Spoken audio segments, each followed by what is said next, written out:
Garry continues, I'm frankly shocked that Professor Keating, is wasting his time hunting aliens. We all know it's ridiculous.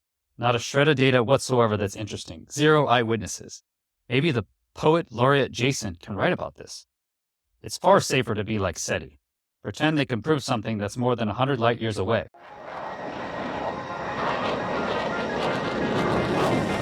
Chris Lehto, welcome to LehtoFiles.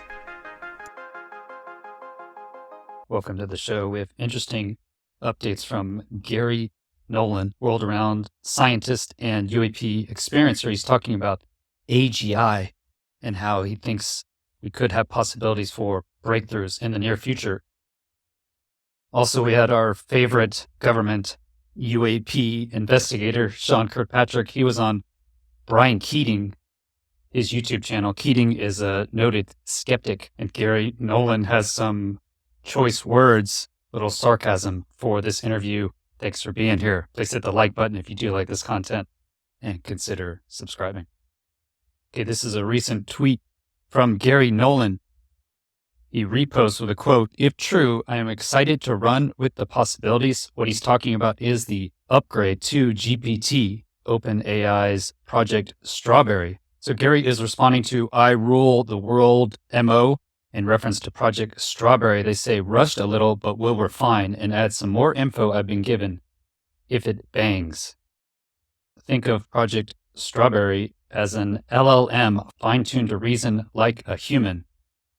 Says you have huge models, Sora, voice, video, and allegedly a lot of safety involved with it, but it's a very powerful upgrade to ChatGPT 4, essentially ChatGPT 5, called Strawberry. So here are 5 key points summarizing the document related to artificial general intelligence and OpenAI. Project Strawberry Q-Star is a new AI development at OpenAI called Strawberry.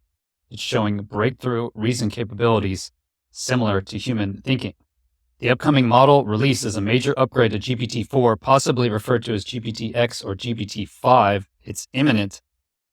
This model represents a substantial leap in AI capabilities, comparable to the jump from GPT-3 to GPT-4, and is expected to have transformative impacts. Despite the advancements, there are significant challenges in making these new models safe. The potential for misuse is high, and the ability to manipulate voice, video, and even influence global events, raising concerns about releasing such powerful technology. This is where you can have the deep fakes, where you can have videos, people sounds exactly like them. Just create it. Anybody can create it, so it seems very powerful. The rollout of advanced voice models is proving expensive and difficult, particularly in ensuring safety. These models could enable realistic deepfake videos and other highly disruptive capabilities. Finally, strategic hype and launch. OpenAI is strategically generating hype around the launch of Strawberry, which they believe will be a game changer. The team is confident that this technology, combined with scaling, could solve major global issues. And let's see why Garry is excited about this. So this is a reply to Garrys Post from Ted Werbel. I'm excited to see how folks like yourself integrate this into scientific study and research. I think we'll quickly get to a point where you can feed a tool like this a few research papers with some abstract thoughts or instructions to identify parallels between the papers to help make forward progress in a particular domain of science. Not only that, this new tool will be able to autonomously access the internet. So you could just say, go and research about a topic. Then recursively feed more papers, thought-provoking questions and ideas to keep exploring, reasoning about a problem space.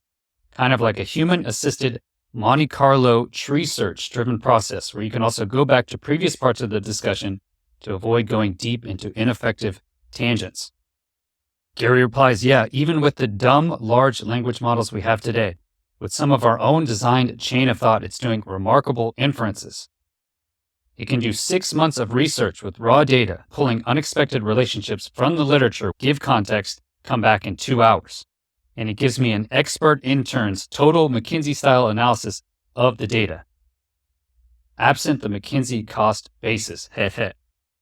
So right there, Garry's saying it can do 6 months of research in less than 2 hours.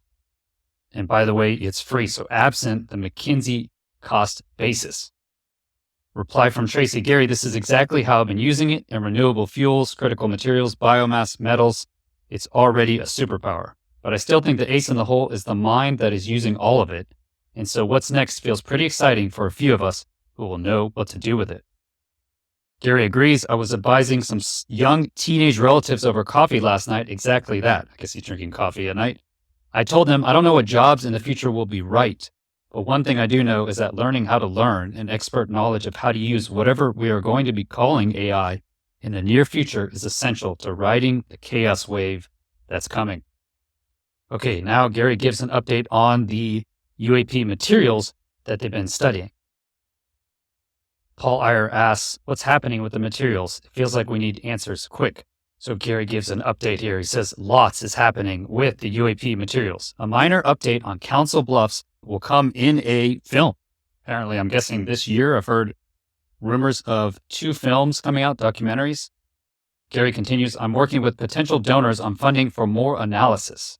Remember, I paid out my own pocket or limited donor funds $50,000 and about $150,000 for analysis of a few materials that Jacques Vallée kindly donated. I presented a lot of the early data at the Seoul conference. So I've covered that video. Garry analyzed it at the atomic level. Quite interesting. Garry continues, meanwhile, I've been busy with my day job on cancer, working with my students and postdocs on their immunology projects. To be clear, while some of the materials I have are unusual insofar as pure beyond a level required for mundane terrestrial purposes, nothing I have is clearly non-human intelligence. So that level, why would someone create that material just for mundane terrestrial purposes? But other than that, he has nothing to show that it's clearly NHI. Garry continues, it's all just raw data and methods I want to get out there. Something, for instance, Arrow won't do and why they are not a legitimate source of conclusions. Oh, interesting. So Garry says here that Arrow is not a legitimate source of conclusions. So Arrow went through Oak Ridge Laboratories and they said that the recent specimen was terrestrial. It wasn't a bismuth terahertz waveguide, essentially. But Garry's saying here that because Arrow will not get out the raw data and the methods they used, they're not a legitimate source of conclusions. Finally, Garry gives an update on the spheres, right? Those 10-inch across metal spheres. Everyone speaks, he says. I am not convinced the chain of evidence makes them yet worth the money and time. So the chain of evidence, meaning he doesn't trust the chain of evidence, it sounds like. That doesn't make yet worth the time and money. That doesn't mean I've dismissed them. It's just that I moved them down on my priority list. If I suddenly had $10 million, I would be able to hire the needed people and fund through the Soul Foundation. That's the nonprofit Garry started with Peter Skafish and David Grush. So interesting updates. We will have more data coming out about the material analysis at Council Bluffs in a film. Other than that, Garry wants to get out the raw data and methods. So we should see that coming out, I'm guessing in the next several months. The metal spheres, unfortunately, have moved down his priority list based on funding, it looks like. And Garry definitely lets his opinion known about Arrow as not being a legitimate source of any sort of conclusions on UAPs. That continues. So Garry also replied to a post by Professor Brian Keating. Keating has a YouTube channel and he actually had Sean Kirkpatrick, retired Arrow director, who's still out there going on podcasts, etc., saying there's no NHI. And here he was coming on the Brian Keating podcast. So Brian Keating says the difference between scientific investigation and intelligence tradecraft is very thin. Is it really? Seems like intelligence tradecraft should be kept separate from scientific investigation, is my guess.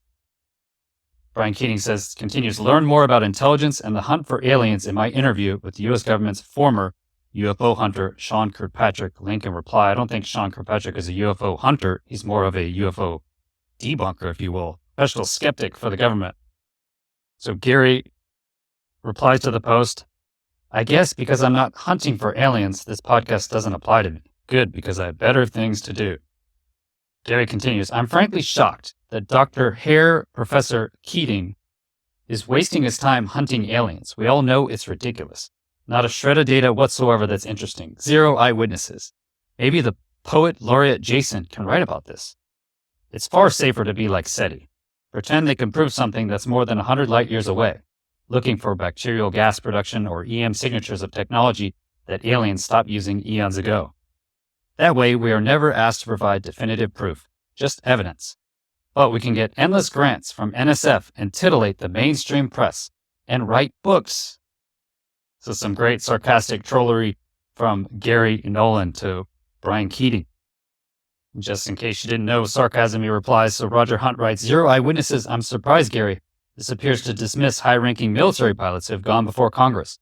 Nevertheless, I do agree that science is the way forward, unless, of course, we get a landing. Garry replies, I am being sarcastic, good friend. My post is dripping with it. And this is a direct quote, thanks to Patrick Bruns from Sean M. Kirkpatrick. Kirkpatrick says, in that interview, the American public does not have the right to any classified data. Doesn't that say everything about the rest of what he says? Of course, he would lie in the name of national security and still see himself as a patriot. This is because scientific investigation and intelligence tradecraft should be separate. But as we see here, this is from the U.S. government's top UFO hunter. The American public does not have the right to any classified data, even though we funded all of it, didn't we? But I think we won't need the government's data, right? If it's true and the phenomenon is really interdimensional, aliens, or whatever it is, non-human intelligence, if it's really here, as argued by thousands of experiencers, including Garry Nolan, then it looks like we are very close to having an AGI solution through Strawberry, or at least a powerful enough solution that people like Garry Nolan, scientists, can separate the tradecraft from the scientific investigation and run with the possibilities now to provide actual evidence, statistical evidence, find the answer, to get the real answer of the phenomenon. Can we get it? I think AGI will actually lead us in that direction. Sounds like we'll have actual AGI in less than 6 months. That means we will have an answer to the phenomenon. We'll have something. It's not going to come from the government. It's going to come from people like Garry Nolan using super advanced AI tools. Could it be Strawberry? Let me know in the comments. Thank you for watching. Please hit the like button. It really helps and it's free. Consider subscribing to get future notifications of when I release videos. And you might like this video. If you want to support the channel, join these great people over here, get exclusive bonus content, then click this button here, patreon.com/Chris Lehto, or become a YouTube member. If you want to continue the discussion, go to UAP Society Discord. Links are all in the description. Have a great rest of your day. Peace.